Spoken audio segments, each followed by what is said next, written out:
am Frances Callier. And I'm Angela V. Shelton. And we're Frangela. You know what you need in your life? The Final Word podcast. Yes, you do. That's right. It is the final word on all things political and pop cultural. Where we make real news real funny. Where we inspire you so you can #resist. Subscribe and get a new episode of the Final Word podcast each week. It's the news we think you need to hear. That's right. We think you need to hear it. Okay? Yeah, it's what we say so. That's right. And because all we do is give, every Thursday you can listen to our hysterical podcast, Idiot of the Week. We round up the stupid because you know what? Somebody has to. Okay. All we do is give.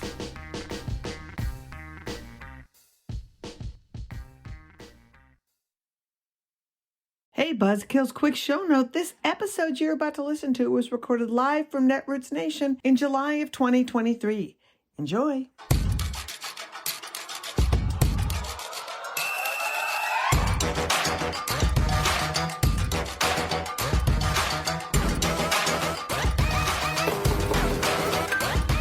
Hello, everybody. It's very exciting to be here. Welcome to Feminist Buzzkills, the show that reminds you there are now more alt Twitter options than there are actual abortion clinics in America. That's it. That's actual number. It's an actual number. I'm Liz Winstead, and as always, I am joined by my delightful, delicious, lovely co-host, Moji Alawodale. Hello, Netroots fam. It's the last day of Netroots, and we have a lot to cover. Joining us live, Pamela Merritt, Executive Director of Medical Students for Choice, will be joining us to talk about the alarming decline of med students training in states with crappy abortion bans. But can you blame them? Not really. We're also going to be talking about defunding the moderates. Yes. You're just not doing great.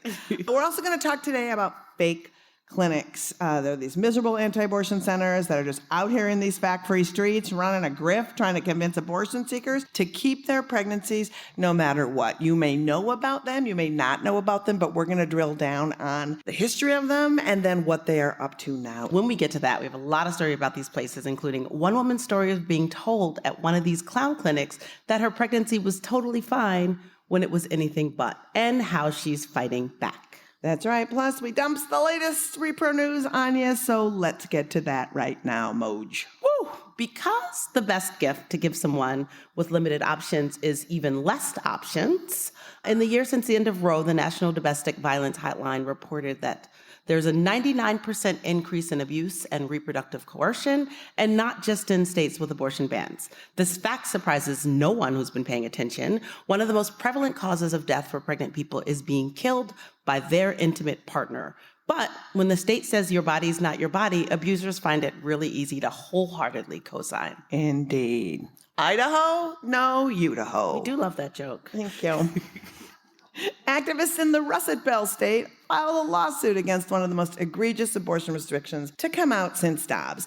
Idaho's abortion trafficking law forbids helping a person under 18 obtain abortion pills or leave the state for abortion care without parental permission, including prohibiting, quote, recruiting or harboring a minor. You know, all that abortion recruiting, like giving directions to a clinic or driving someone to pick up pills or saying the word abortion in the proximity of a minor at any point, at any time, Oh my gosh. anywhere, Okay. Yeah, we get it. Also, anti-abortion activists acting wild. A growing movement in anti-abortion extremist groups is co-opting the term abolition, you know, the crusade to free Black people from slavery, into the crusade to hunt down and punish pregnant people who get abortions. And you may think these ersatz abolitionists are fringe outliers, but they're currently serving in state legislatures and rapidly shifting to the mainstream. In Kansas, Louisiana, Missouri, South Carolina, Alabama, and several other states, lawmakers have proposed abolition bills that make having an abortion a felony, punishable by life in prison or even the death penalty. And you may think this can't be popular, but let's be real. If appropriating the phrase abolition is the best you've got, you're not sitting at the cool table. No, you are not. Checks calendar for current year. Checks calendar again. Oh my God. Michigan Governor Gretchen Whitmer signed 8 bills that ban child marriage, repealing the law making cohabitation of unmarried people illegal and changing several laws related to child marriage. Michigan Republicans are challenging the law, saying shotgun weddings are covered under the Second Amendment. No. That is not true. Or isn't it true? Unclear. But here's what's really awesome about America. As of July 2023, that would be now, 6 states have no minimum age for child marriage. 2 states have a minimum age of 15, and 23 states have a minimum of 16. So, nailing it, America. That is today's news dump. Oh, well, let's get to our big You don't have story. anything to say about child marriages? It's a terrible idea. Wow, that is a hot take. Fucking sucks. Yeah. Also, we're just getting to this?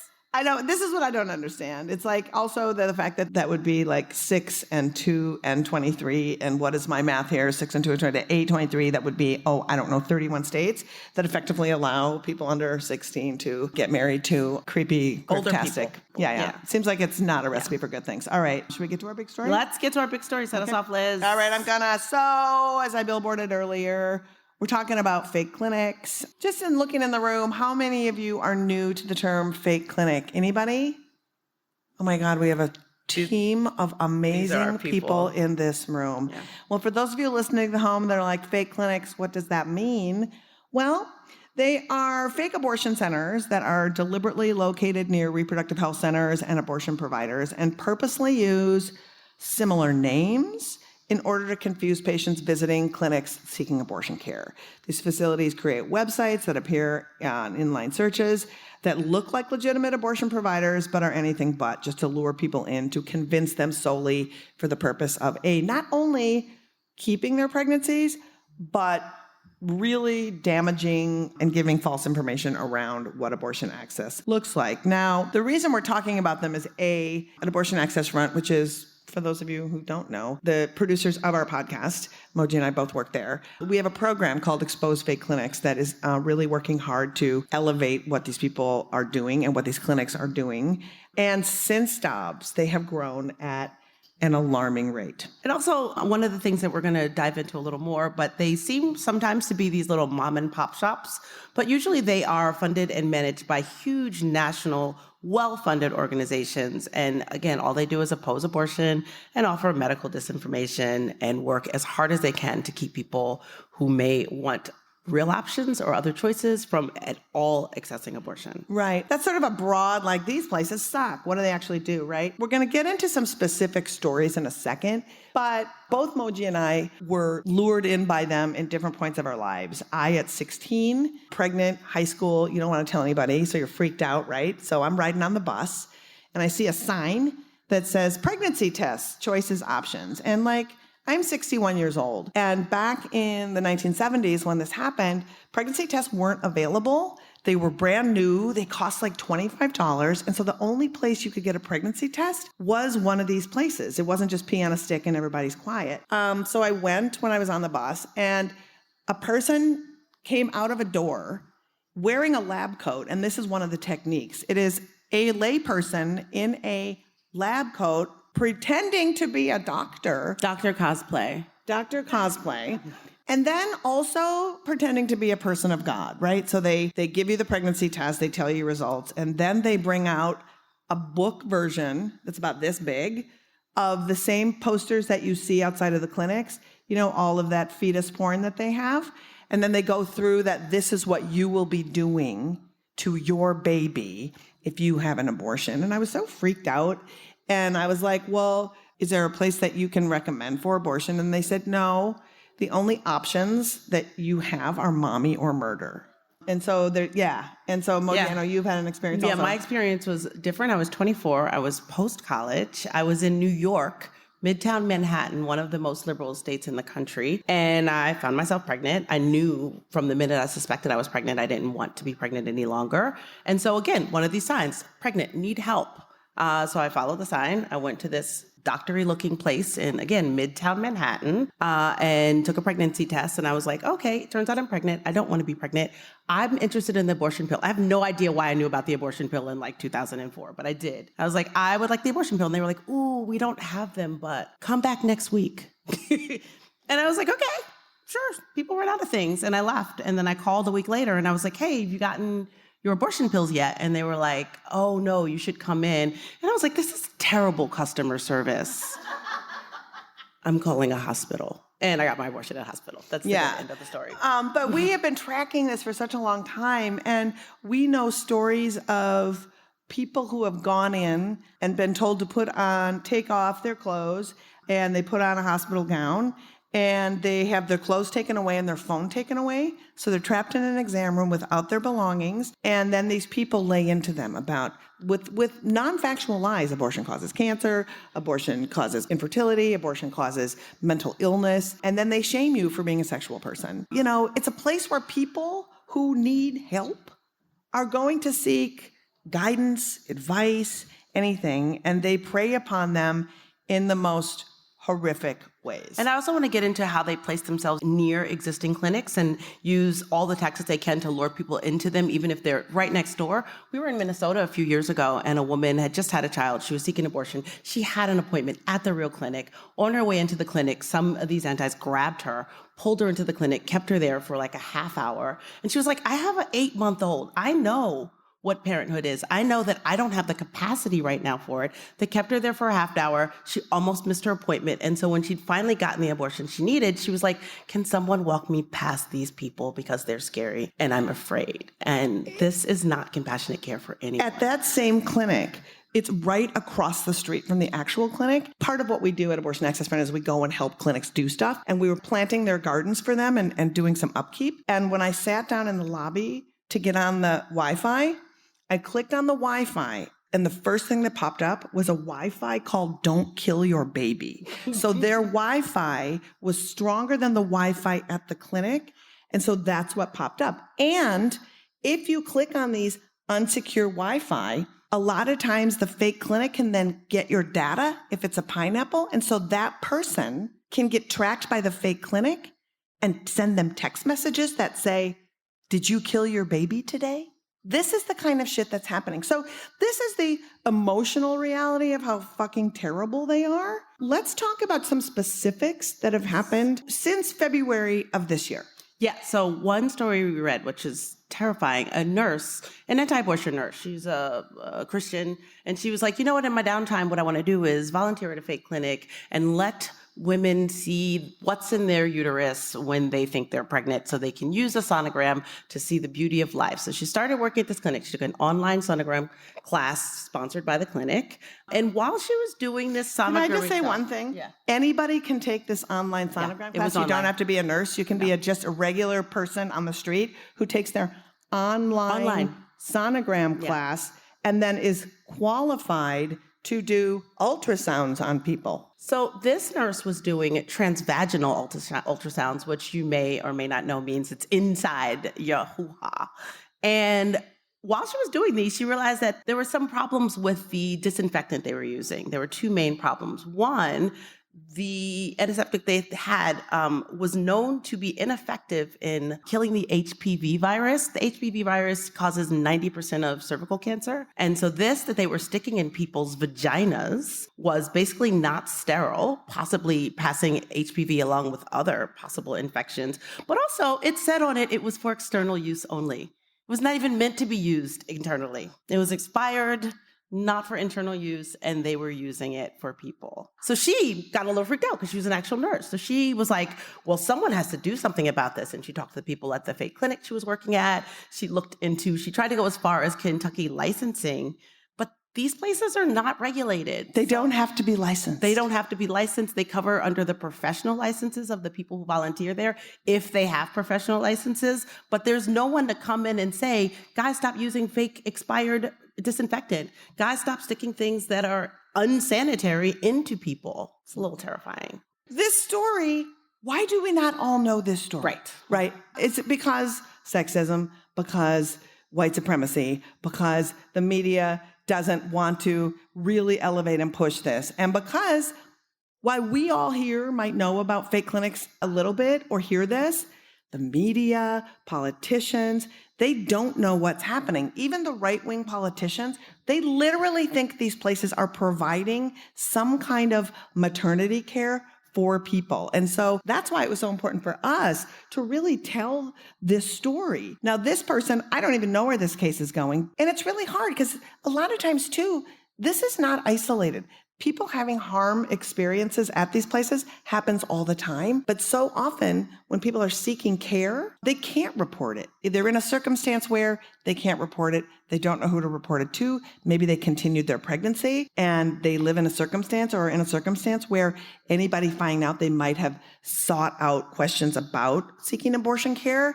It might be harmful to them. And so, or you just don't think about it. As a 24-year-old college-educated person in a liberal state who had told my mother I was seeking abortion care, it never even occurred to me to be like, this place said that they had abortion pills and they didn't have shit. I just went on with my life, and I think it was years before I heard about fake clinics, and I was like, oh shit, that's where I was. Yeah. That's what they were doing. Yeah. Nobody talks about it. We don't know statistically how bad the harm is, but we do know in some of these anecdotal places where people can come forward. And there's a very cool woman who has a case who, same thing. She was pregnant. Wanted pregnancy. She was like feeling some feelings about her pregnancy, found a clinic through an online search, thought it was a legitimate medical facility. It was a place called Clearway.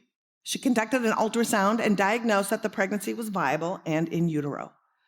The woman was not seen by a physician, despite being given paperwork upon discharge that said her care was provided by a doctor. A month later, she had a terrible shooting pain in her side, and it found out she had an ectopic pregnancy, not a viable pregnancy. And it had ruptured. Yep. Inner fallopian tube had to be removed in emergency surgery. She's filing a class action lawsuit, thank God, because she could and has the privilege to do so.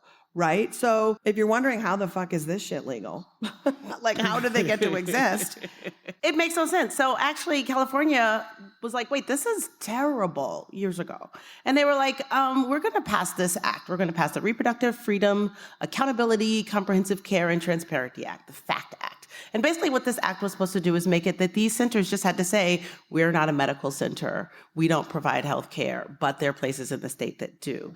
And the center, the place, the National Institute Family and Life Advocate, NIFLA, which is what the case is named after, basically was like, this violates our free speech rights, and we're going to object to this. And the Ninth Circuit in California said, oh no, you're absolutely right. This is terrible. Yeah, this doesn't violate your First Amendment rights to not tell people that you're a medicalized place. But of course, we live in America, and they took their case all the way. We live in Clarence Thomas's America. We live in Clarence Thomas's America. They took their case all the way to the Supreme Court, and Clarence Thomas penned the decision that it basically said, yeah, it does violate their free speech rights to say we are not a medical clinic when we are not a medical clinic. They basically said, Dr. Cosplay, perfectly acceptable. That is a right you have. As long as you're not providing actual medical care. But for the untrained person, these fake clinics, if it says ultrasound, pregnancy test, STD screening, that sounds like medical shit. You can buy all those things at the dollar store, but you don't think about that shit, right?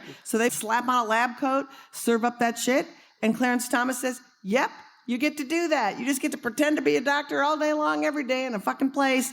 And that is the America we live in. And I want to talk a little bit about the taxes, but I really want to get to Pamela. Let's get to Pamela. Okay. Yeah, we've been talking for a while. So your tax dollars pay for a shit ton of this and have for decades. Just so you get an indication, hundreds of millions of dollars have dumped into these places since the 1960s.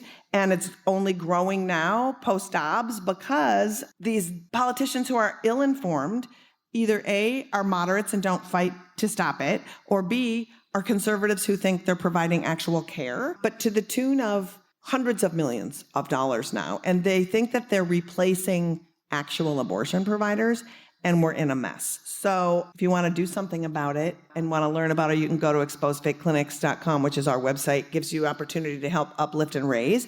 There's 97 of these fake clinics in the state of Illinois, a state that is actively expanding access to care. This shit's crazy. So now it is time for our guest. She is the executive director of Medical Students for Choice, leading a dynamic team supporting the future abortion providers and pro-choice physicians in over 29 countries across the globe. Please welcome Pamela Merritt. Yay! Oh, Pamela, we're so excited to see you. Hello. Hello. All right, so I'm just going to jump right in. We are about a year out from Dobbs, and a metric ton of abortion bans and criminal penalties for providing care have been raining down. This has greatly affected how OBGYNs are providing care and where they are providing care. Can you talk to us about what you've seen? Oh, gosh. So, yes, I'm happy to. And thank you, as always, for having me on the show. So, what I've seen is an absolutely horrific man-made catastrophe that only benefits this relentless cause for white supremacy. So, what we have now is communities where doctors don't know what they're able to do. Hospitals are unsure what's legal and ethical, where genetic counseling programs are uncertain of how to operate because most of the tests they're giving are at the 15-week mark, and where a lot of people are waking up to a reality that activists like us and myself have really seen developing over the last decade, but is new to them. And I've come to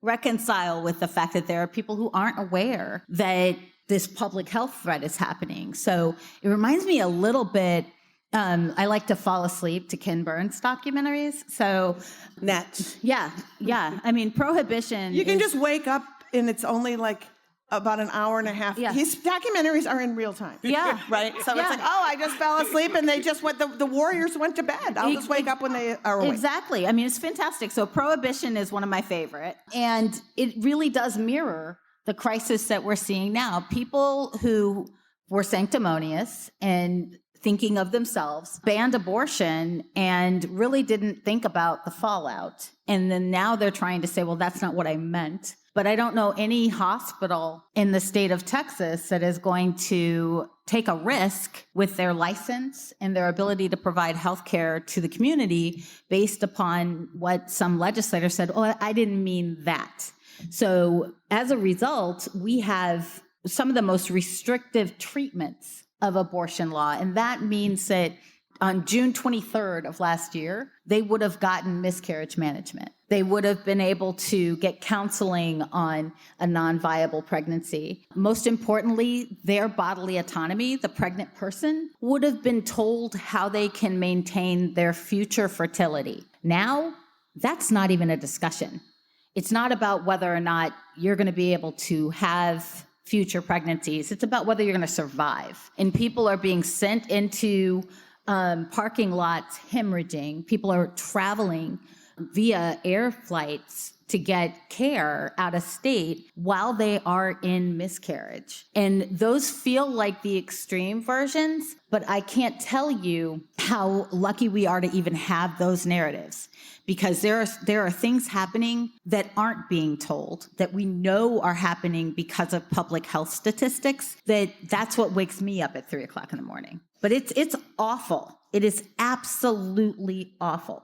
And as somebody who is, guiding and helping support physicians, people potentially wanting to go into care and providing care, this isn't new. I think people need to understand that this isn't new and that med students have not been getting full training, full stop, way before Dobbs.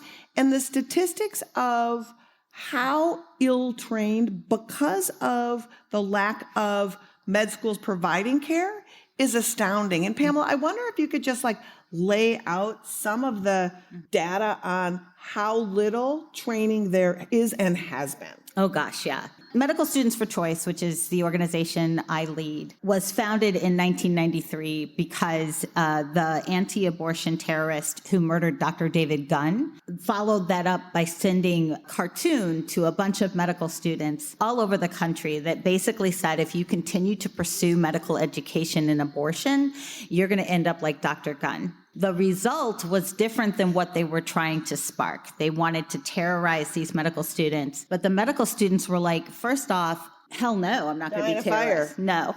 And second of all, I don't even have really good abortion education and training. I'm taking incoming with freaking death sentences, but we're not even getting this. And what happened was that Roe was decided in 1973, immediately followed by a 50-year temper tantrum from the anti-abortion movement, which was so hyper politicized as basically a continuation of the Southern strategy that it became undesirable for medical students to step into it. There is absolutely no logical reason why it's not a part of accreditation. It should be part of the core curriculum. Medical students learn things that are far less common than abortion. Abortion is more common than major dental surgery.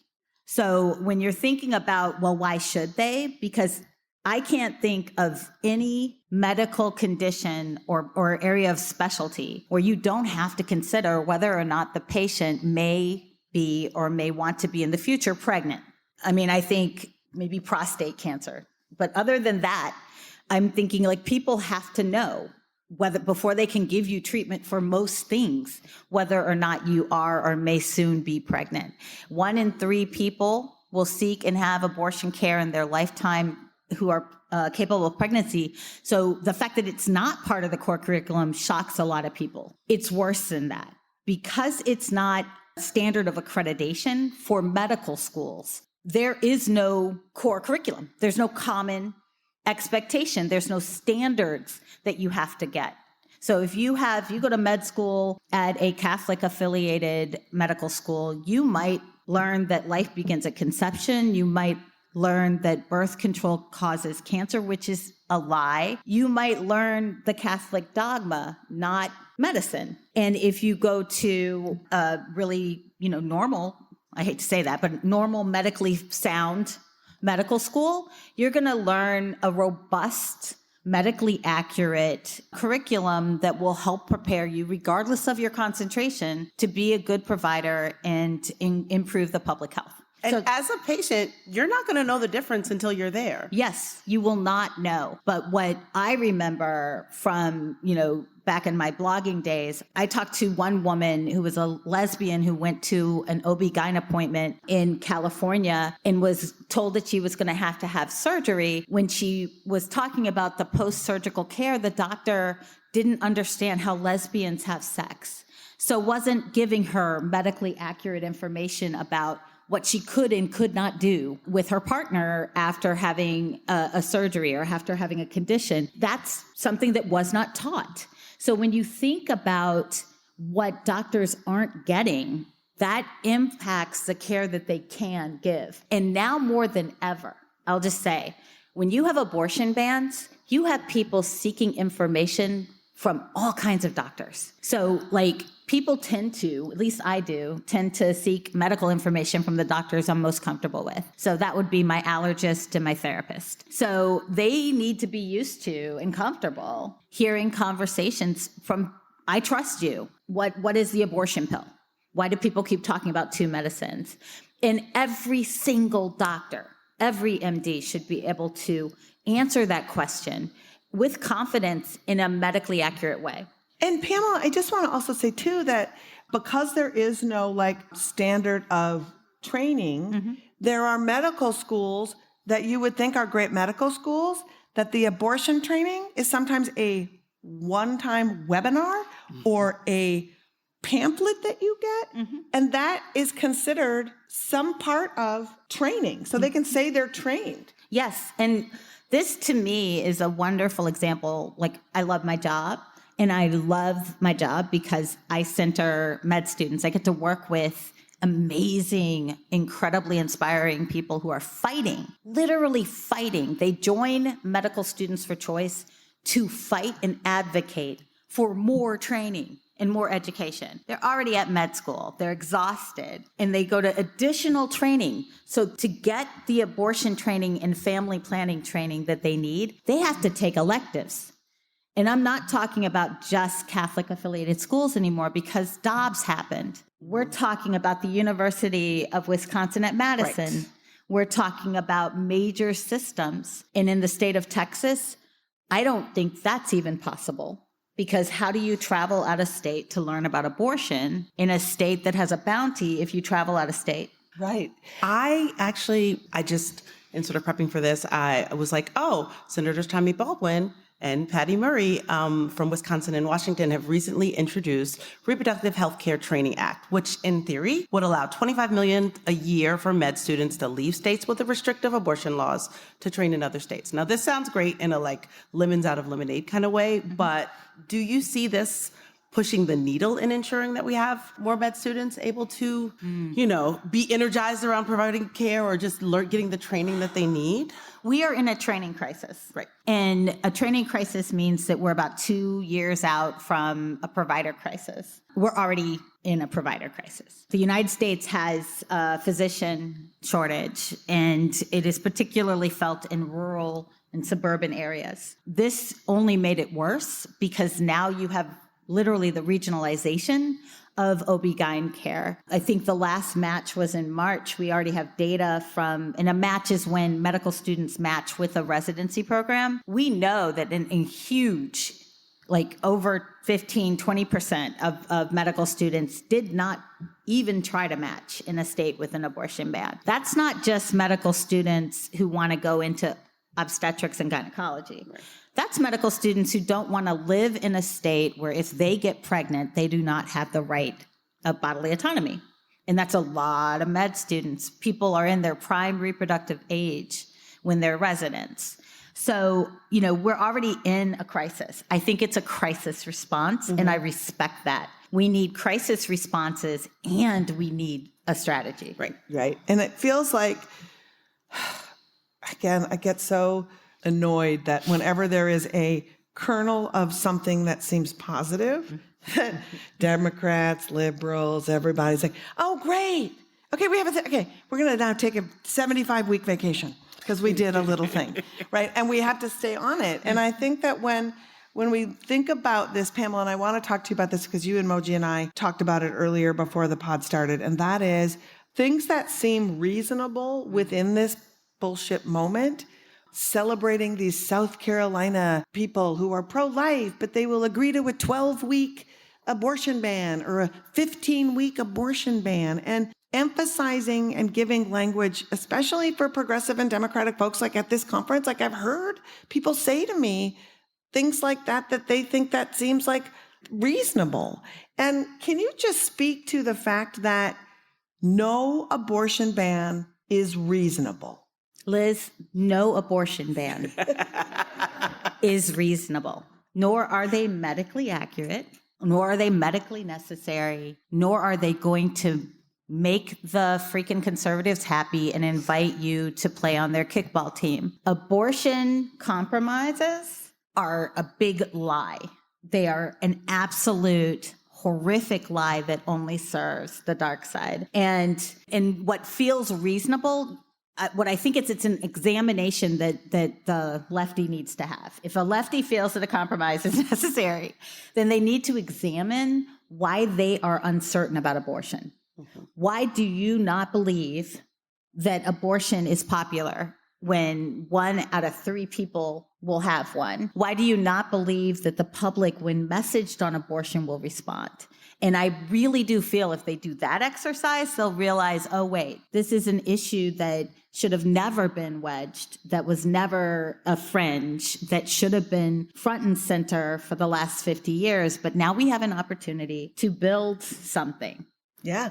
And I also just want to say, why do you believe that there is a moment in a pregnancy, whatever week you want to put on that, that anybody gets to take away the agency of a human and insert the government there or insert anyone else there? I mean, that is the thing for me. That's when I hear people say it is reasonable at 12 weeks or 15 weeks. I was like, why would it be reasonable ever to say at this moment in your pregnancy, you are no longer in control? Yeah. Yeah. And it's also, to me, like, how do you pick that moment? And then also, why are you scared to do the work? We don't compromise out the gate on so many things. If you even say the word Medicare and compromise, people will go the hell off. So why do we even start there? Yes. Yes, absolutely. Pamela, oh my God, you always give incredible advice and information. And I'm so glad that med students have you to be guiding them in these times.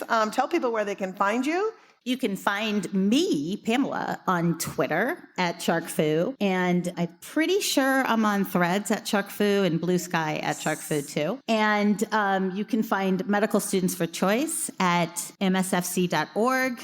And we're on Twitter at MSFC, and we are out there in 30 countries supporting medical students and getting abortion training and education. Also, Medical Students for Choice has a petition asking the Liaison Committee on Medical Education to include abortion in all U.S. undergraduate medical education curricula. And you can go to their website, msfc.org, to sign up. That is correct. Pamela, thank you so much. Have a hand for Pamela Merritt, everybody. Thank you all. Thank you so much. So good. All right. Let's see. Are we moving on? We got more to say? Well, yeah, it's time to try to stump the band. And by the band, I mean me. That's right. We're going to do It's 6 Degrees of Abortion. For those of you who follow the podcast, you know, it's a very fun game we do every week where Moji chooses a story that is seemingly not about abortion in the news. And then she throws it in my face and tries to stump me to see if I can connect it to abortion in 6 guesses or less. So, Moji. If you listen to us, you'll know that everything is about abortion, and this is just a shell game that I get stuck in. Wow. That is, wow. Okay. It's the best shell game. All right, so Whatever. because I'm in my sports ball kick this week at You hate Netroots, sport ball, I and am. you think you can stump me with sport ball, and you I'm cannot. trying. All right. So Naomi Osaka, tennis champ, Grand Slam champion, just welcomed her first child, Sky, Skai, a few days ago. And so, Liz, I'd like you to take a little moment and link tennis to abortion. That's a sports ball, right? It's a sports ball? Yeah. Okay. I'm going to take it in a odd direction. Are you ready? Yeah, I'm ready. Okay.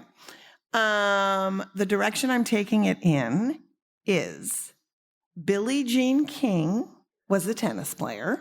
They made a film about the Billie Jean King, Bobby Riggs face-off. Sarah Silverman played the publicist for Billie Jean King in the movie. Sarah Silverman is a supporter of abortion access. Avid supporter of abortion access. I opened for Sarah Silverman on tour this year. While I am not abortion, I have had an abortion. So I'm going to go with, did I do it in 6? Billie Jean King to Sarah Silverman to me, yes, to my abortion. I did it in 4, everybody. Thank you very much. Thank you, Moji. Oh, it's always fun. Good job. I have stumped her like twice. It's happened. Yeah, but it was like the weirdest shit ever. I'm a 61-year-old like white lady, and she's like, so underground hip hop artist, blah. And I'm like, I'm not stumped by that. I did a radio show with Chuck D for 2 years. I do know about, but I don't know about any kind of new hip hop. I only know about like political hip hop from the 90s. So if it's about Rakim or about Dead Prez, I can fill you in. But like, I'm useless on pop culture. Anyway, oh my God, is that our show? That's our show. Do we have questions? We have a little bit of time where we can. Have a little bit of time. If anybody has any questions about anything that they heard, last chance at Netroots. Last chance, and Pamela's here too. Maybe she'll pop back up for some questions. Oh, there you go. Okay, we have one. A hand went up in a 5 Minutes Buzzkills t-shirt. The question was, are there any states or medical school programs that require abortion training in their programs? And it was specifically for residency programs, right? So that's a great question because medical schools are not required to have abortion and family planning training, but residency programs for OB/GYN are. And that's because ethically, if somebody's life is in danger, you have to be trained to save their life. The devil is in the details because we have several states that have made it restrictive for people to travel out of state for abortion. That includes abortion training. So if you're in Texas and you're in a residency program, they're supposed to accommodate you traveling out of state. But we don't know yet how they're doing that. This has never been an issue. This was not a concern pre-Roe. So this is something that was not anticipated. And some of the best obstetrics OB/GYN residency programs in the country are in the 14 states that have bans. So we're kind of in a wait and see to see if they try to meet the accreditation. And then the other wait and see is to see whether the accrediting bodies take accreditation away. Wow. So we're in the wild, wild west. Yes. Okay. Yes. I know the amount of new shit we had to never thought would smack us in the face because it was like, oh, well, that was never a thing before is astounding. Mm-hmm. The question is about the Kentucky case that we spoke about earlier about the woman who was using creepy disinfectants on that and what happened with the whistleblower case on that. So I would love to know more about this case, but it turns out I'm the only person interested in hearing about it. And so I could find the one article about it, and that was it. This the article I got, the initial one, was in February. And so I was trying to find some follow-up as to what the state is. I know that I didn't go into all the details, but she had gone as far as the state of Kentucky to say, what can you do about this? She'd also reached out to the larger organizations that supported the clinic, the larger anti-abortion clinics organizations. And basically everyone was like, we can't do anything. So who knows? Yeah, and I would say we would invite her on the podcast, and I think we should try to invite her on the podcast. But because she came to this place because she does not believe in pro-abortion. I don't know if she'd come on the podcast, but it's worth an ask, and I think it's important for us to try to follow up. So I will promise you that we will try to follow up on that. Thank you. I'd like to add that what you can do is there are crisis pregnancy centers, fake centers where you live. I love Kentucky. It's a neighboring state to my home state of Missouri. And it also shares the fact that it gives tax dollars to these fake clinics. One of the best things you can do is protest out in front of a fake clinic. I do it when I have free time in Missouri. I just take a lawn chair, a sign, some water, and I have all the time in the world. I go through emails, and I can literally interact with people who are shocked to learn that that's not a real health center. That's right. So I think helping your neighbors understand the danger is the thing you can do, and it is a great, fulfilling experience, particularly if you've ever done clinic escorting and been frustrated. You don't have to keep your mouth shut. That's you right. can talk. Do it. That's our show. Thanks again to Pamela Merritt and to you for listening. Subscribe, like, and show some love with a 5-star rating. We need you to help us spread the love and stay connected with us on social media at Abortion Front. Let's make a difference and have some fun doing it. Now, are you looking for where you might fit in to do some abortion activism? Well, we got a 5-part activist series called Operation Save Abortion. Check out OperationSaveAbortion.com. And while you're there, visit the super cool activist calendar, which is chock full of opportunities on a local and national level for actions and educational stuff. We're taking a 2-week break to recharge our batteries for the marathon ahead, but we'll be back at it on September 8th when we'll have Katie Quinones from the Women's Health Center of Maryland, and from Idaho, comedian Emma Arnold brings the funny. Also, join our Patreon. You'll support great content and get cool FBK merch and experiences. All pledges support this pod and all of our activism at Abortion Access Front. So pledge at patreon.com/feminist buzzkills. FBK is edited by Raymond DeTournay and is produced by Abortion Access Front. Finally, we leave you with clinic protester and Operation Save America bot, Joshua D. Wilson, a man who's showing his whole ass and all the clumps of cells that make it up. You can say that it's just a blob of cells to help your conscience all you want. But the fact is that we have 3D imaging and 4D imaging of ultrasounds now. And we know without the shadow of a doubt, it is not just a blob of cells. If you want to say that, technically we're all blobs of cells. Really. Our bodies are all made up of components and cells that allow each body part to work with our brain the way we want it to. That's just basic science. Feminist Buzzkills, the podcast from Abortion Access Front. New episodes drop Friday. When BS is poppin', we pop off. And if you want to support our podcast and all the work of Abortion Access Front, like, subscribe, and join our Patreon at patreon.com/feministbuzzkills.